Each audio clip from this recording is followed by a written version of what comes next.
Africa. There are four individuals that are responsible for the age of exploration in Portugal.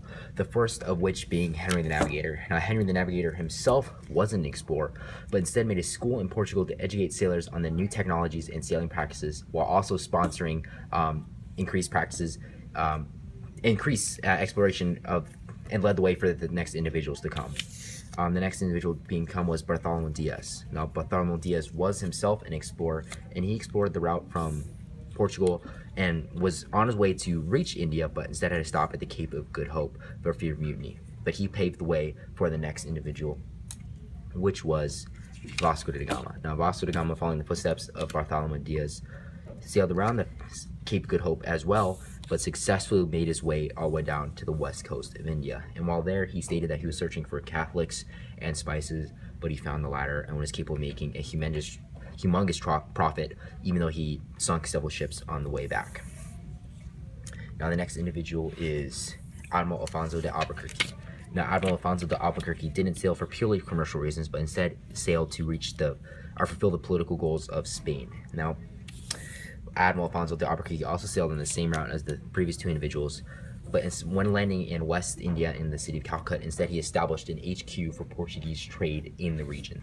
Now, this helped establish and push out the Ottomans from this region, and also helped establish the Portuguese monopoly on spice trade in this area, which we'll talk about later in the video. The Treaty of Tordesillas divided the newly discovered land into the east and west. The east was claimed for Portugal, and the west was for the Spanish. They went to the Pope and he divided those lands. A disadvantage to the Portuguese was that there were already established cultures in the location. The Portuguese explored India in search of fabric, and Africa in search for gold and slaves, and the Moluccas for spices, which is why it is also known as the Spice Islands. Portugal's power greatly increased through its exploration because its wealth increased from its conquered areas. Also, Portugal took the Ottomans' place as the #1 spice traders in the Indian Ocean area, which previously was Ottomans and Arabs.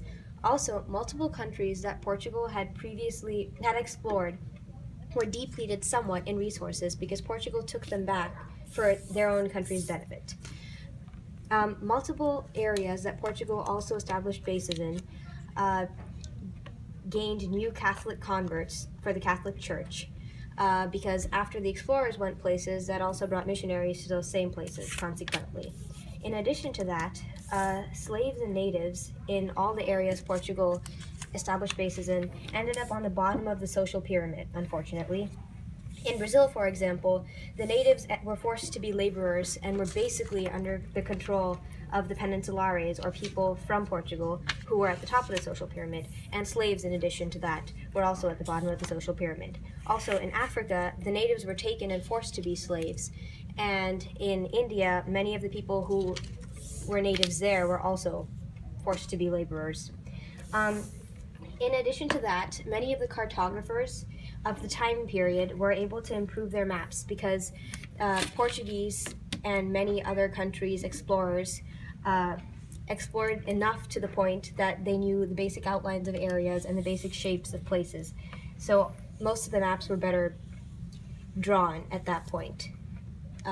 This video was recorded and written by Prani Nalluri, Chris Lucas, Nasrin, Shalari, and Dawson. Thank you. And that other person. And Sami Gotskind.